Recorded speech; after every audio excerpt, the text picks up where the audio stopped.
Europe Matin, Raphaël Duchemin sur Europe 1.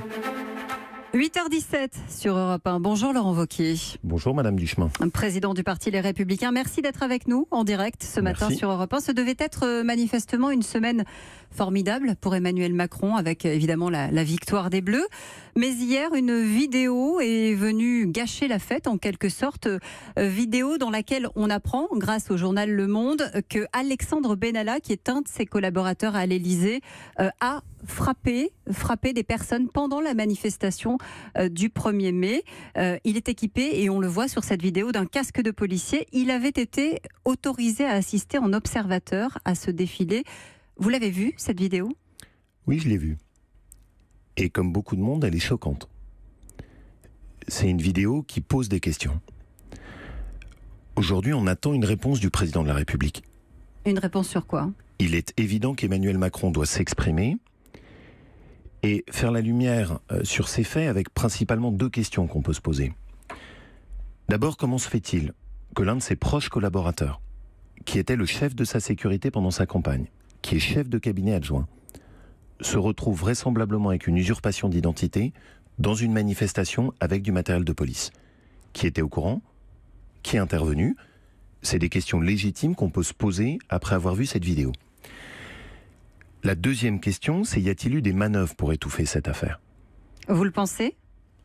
Je pose la question et j'attends des réponses, comme beaucoup de Français, comme tous ceux qui ont regardé cette vidéo. Est-ce qu'il y a eu des pressions?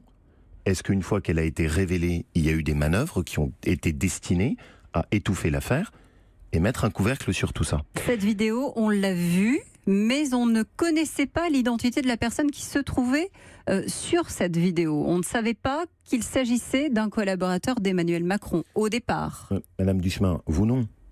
Moi non. Mais ce dont j'aimerais être sûr, c'est qu'à l'Élysée, on n'a pas cherché à camoufler cette affaire. Pourquoi est-ce que je pose cette question? Parce qu'au fond, au-delà de la vidéo, c'est pas nécessairement uniquement ça qui compte. Qu'est-ce que vous attendez? Qu'est-ce qu'attendent ceux qui nous écoutent? C'est que quand on est à l'Élysée, on doit montrer l'exemple. Et aujourd'hui, le sentiment qu'on a, c'est qu'à l'Élysée, on se croit au-dessus de tout. C'est au fond ça la question qui est posée derrière cette affaire. Et c'est à cette question qu'on attend des réponses. Vous dites au-dessus de tout parce que vous faites un raccourci entre ce qui s'est passé et d'autres phénomènes qui se seraient produits à l'Élysée? Je ne comprends pas bien. Ce que je veux dire par là, c'est quoi? C'est qu'aujourd'hui, on a le sentiment que dans l'entourage d'Emmanuel Macron, on se croit au-dessus des lois et au-dessus des règles. Mais qu'est-ce qui vous fait penser ça, mis à part cet événement qui mérite encore d'être clarifié? Je vais donner un seul autre exemple, mais vous savez qu'il y a en ce moment des enquêtes qui portent sur Alexis Collère, qui est un des plus proches collaborateurs du président de la République. Et donc, au fond, derrière toutes ces affaires, toutes ces choses qui émaillent l'actualité, il y a cette question qui commence à s'instiller dans nos têtes et qui est de se dire, voilà, moi ce que j'attends, c'est que les gens qui sont à l'Élysée aient un comportement qui impose l'exemple. Alors à l'instant, aujourd'hui, on est totalement loin de l'exemple. On apprend que des sanctions sont prises pour ce comportement jugé inacceptable. C'est Monsieur de Normandie qui le dit ce matin à l'instant. Vous pensez que ces sanctions doivent aller au-delà de celles qui ont déjà été prononcées? Suspension de 15 jours, rétrogradation? Madame Duchemin, vous vous rendez compte quand même de la gravité des faits potentiellement? C'est-à-dire que vous avez un proche collaborateur de l'Élysée qui se camoufle en policier avec du matériel de police pour taper sur des manifestants. Et derrière, la seule chose qui a eu lieu à ce stade, c'est une mise à pied de 15 jours. Je vois bien les manœuvres qu'il peut y avoir, c'est qu'on va éventuellement sacrifier cette personne en donnant le sentiment que tout d'un coup on va prendre des sanctions. C'est pas ça la question de fond que je pose aujourd'hui. La question de fond que je pose aujourd'hui, c'est qui était au courant à l'Élysée? La question c'est Emmanuel Macron était-il au courant, c'est ça? La question, elle est toute simple, c'est qui était au courant à l'Élysée, qu'il s'agisse d'Emmanuel Macron, de ses collaborateurs, qui était au courant? Et la deuxième question, c'est au fond si vos collaborateurs du Monde ne l'avaient pas révélé. Est-ce que l'affaire aurait eu les mêmes sanctions et les mêmes conséquences? Ou est-ce qu'au contraire, tout a été fait pour la camoufler et l'étouffer? Voilà, on attend juste ces éléments très simples. Il faut que la réalité et la lumière soient faites sur ces faits. Et surtout, il faut qu'on revienne à ce qu'on est en droit d'attendre, un comportement exemplaire à l'Élysée. Aujourd'hui, ça n'est pas le cas. Et que la justice soit saisie, Laurent Wauquiez? Oui, mais vous savez, chacun son travail. C'est ce que demandent certains élus, la France Insoumise notamment. Moi, je ne suis pas magistrat. chacun fait son travail. Aujourd'hui, en tout cas, ce que j'attends, c'est que le président de la République lui-même s'exprime. C'était son chef de sécurité pendant la campagne, c'est son chef de cabinet adjoint, ça porte sur son entourage proche de l'Élysée. Il a été suspendu. Oui, c'était son chef de cabinet adjoint, c'est son entourage proche. Emmanuel Macron, à mon sens, doit s'exprimer.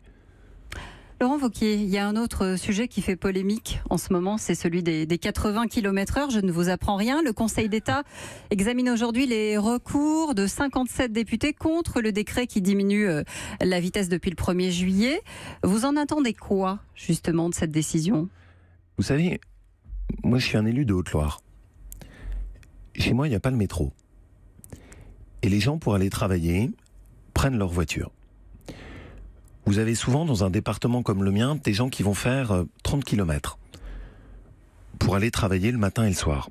Des infirmières libérales qui travaillent notamment dans des communes rurales et qui font des kilomètres et des kilomètres par jour. Pourquoi est-ce que ces 80 km/h mettent tout le monde en colère ? Parce que c'est une décision imposée de Paris, totalement coupée du terrain. J'ai chez moi des routes qui sont dangereuses et sur lesquelles il faudrait baisser la limite de vitesse. Mais j'ai des routes sur lesquelles on a investi pour les sécuriser et où au contraire ça n'a pas de sens de mettre à 80 km/h. Et pourquoi est-ce que je ne suis pas content avec cette décision ? Vous voulez vous occuper de sécurité routière ? La seule bonne manière de s'occuper de sécurité routière, c'est de mettre de l'argent sur les routes. Chez moi, j'ai 2 routes sur lesquelles aujourd'hui l'État ne met pas 1 euro. Et à l'inverse, on nous met des jolis panneaux sur lesquels on limite à 80 km/h. Mais vous entendez les défenseurs de la sécurité routière dire à chaque fois qu'on a abaissé la vitesse, ça a fait un tollé et à chaque fois ça a fonctionné et ensuite on n'en a plus parlé. Eh bien, mettons la vitesse à 50 km/h partout. Mettons partout, au-delà du périphérique, la vitesse à 50 km/h à ce compte-là. Mais est-ce que vous êtes allé en Allemagne déjà ? Oui. Vous avez vu qu'en Allemagne, il y a une pratique qui est totalement différente, où sur certains tronçons, on peut rouler beaucoup plus vite et sur d'autres moins. Moi, juste ce que je demande, c'est que cette mesure, pour moi, c'est de la communication. Vous le savez comme moi, il y a une expérimentation qui a été faite. On n'a même pas eu les résultats. Elle n'a pas été menée sur une période de temps suffisante pour avoir un retour. Et donc, on se précipite sur cette annonce. Si on veut faire de la sécurité routière, je ne connais qu'un moyen, investir sur les routes pour la sécuriser. C'est exactement l'inverse de ce qui est fait aujourd'hui. Donc, non, désolé, je considère que cette mesure est pour moi typique d'une mesure prise par très technocrates, prise à Paris, coupée de ce qu'est la réalité de nos départements, et que oui, c'est vrai, je comprends légitimement la colère de ceux qui se disent que maintenant, ils vont être en file indienne derrière des camions, et que je ne suis pas sûr que ce soit la meilleure façon de faire de la sécurité routière. Laurent Wauquiez, que se passe-t-il en ce moment autour de la PMA ? Il y a un député de la majorité qui va déposer aujourd'hui même une proposition de loi, alors que le gouvernement promet, lui, un projet de loi avant la fin de l'année. Manifestement, il y a 2 agendas, 2 projets. Est-ce qu'il faut réviser les lois de bioéthique toutes ensemble ou alors isoler la procréation médicalement assistée dans le texte ? Vous savez, c'est des sujets qui nécessitent du temps, qui nécessitent de la sérénité et qui nécessitent du dialogue. Ça fait un moment qu'on en parle. Je vais aller jusqu'au bout, si vous me permettez, de ce que j'ai en tête. Aujourd'hui, ce à quoi on assiste, c'est une surenchère au sein de la majorité. Où un député d'En Marche dépose une proposition de loi. On ne sait pas exactement si c'est en entente avec le gouvernement et avec son groupe à l'Assemblée nationale. On a une réponse de cacophonie du côté du gouvernement. Ce climat-là n'est pas rassurant et n'est pas propice à aborder des sujets qui nécessitent au contraire qu'on soit posé. Mais au-delà du calendrier, cette proposition de loi révèle quelque chose qui est la raison même de mon opposition à la PMA. Cette proposition de loi fait le lien entre la PMA et la gestation pour autrui. Ça n'a rien à voir. Pardon, est-ce que dans cette proposition de loi, le lien est fait ou non ? Madame Duchemin, est-ce que vous pouvez répondre à ma question ? Le texte n'est pas encore présenté. Non, la proposition de loi est présentée.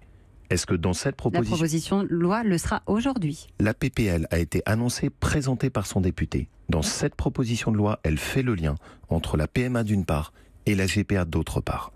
Qu'est-ce que ça signifie ? Ça signifie que bien évidemment, quand vous ouvrez la possibilité pour des couples de mêmes femmes, vous aurez la demande pour des couples de mêmes hommes. Cette demande-là, la gestation pour autrui, c'est la marchandisation du corps de la femme. Ça veut dire qu'on paye une femme pour qu'elle enfante un enfant Mais on parle et qu'elle bien le donne ensuite d'un à projet quelqu'un de loi d'autre. sur la procréation médicalement assistée, pas de la gestation pour autrui. Madame Duchemin, de la même manière qu'il y a 3 ans, quand on a eu ce débat, on nous disait ne vous inquiétez pas, il n'y aura jamais la PMA. Aujourd'hui, et c'est normal, je comprends Donc le vous raisonnement dites, intellectuel. C'est la porte ouverte, c'est ça? Je dis qu'on s'achemine vers quelque chose qui, moi, correspond pas à ma conception de l'éthique. Vous connaissez le site Cryos? Non. Allez sur ce site internet. C'est un site danois sur lequel vous pouvez acheter en ligne des spermatozoïdes et dans lesquels vous pouvez choisir. Est-ce que vous voulez qu'il soit blond? Est-ce que vous voulez qu'il soit brun? Est-ce que vous voulez qu'il ait des yeux bleus? Est-ce que vous voulez qu'il fasse 1m80? Est-ce que vous voulez qu'il fasse 1m70? C'est pas ma conception. C'est un autre débat, c'est le débat sur la gestation pour autrui. Pas du tout. Là, on est dans le débat sur la PMA aussi. Et donc, la question que je pose, c'est est-ce que ça, c'est notre conception? Est-ce que c'est ce qu'on veut? Est-ce que c'est notre conception du progrès? Il y a un débat. Je le respecte. J'ai des positions qui sont les miennes, sur lesquelles je ne change pas d'avis. Mais je pense qu'on a besoin de sérénité. Et la façon dont aujourd'hui le débat s'ouvre et est abordé n'est pas propice à la sérénité. Je voudrais qu'on aborde une dernière question rapidement. Je vous en prie. Concernant la Constitution. C'est un énorme sujet. Premier gros changement annoncé, la possibilité donnée au président d'assister au débat après son intervention devant le Congrès. Je vais vous demander une réponse rapide. Évolution ou mainmise sur les prérogatives du Premier ministre? Vous vous rendez compte? Il y a des gens qui nous écoutent. Oui. Ils se posent des questions légitimes sur leur vie quotidienne. Oui. L'emploi, Parcoursup pour leurs enfants, le prix de l'essence, le pouvoir d'achat, la CSG. Et depuis 1 mois, entre le discours d'Emmanuel Macron à Versailles, l'ouverture du débat sur la Constitution, de quoi on parle? Ce genre de questions. Savoir est-ce que le président de la République, l'année prochaine, Ça restera... n'est pas important? Mais bien sûr que ça n'est pas important. Bien sûr que ça n'est pas dans l'ordre des priorités des Français. Bien sûr que cette réforme de la Constitution ne répond pas aux attentes qui sont aujourd'hui les attentes des Français. Et c'est pour moi l'image d'un pouvoir déconnecté et coupé aujourd'hui de ce qu'est la réalité des Français.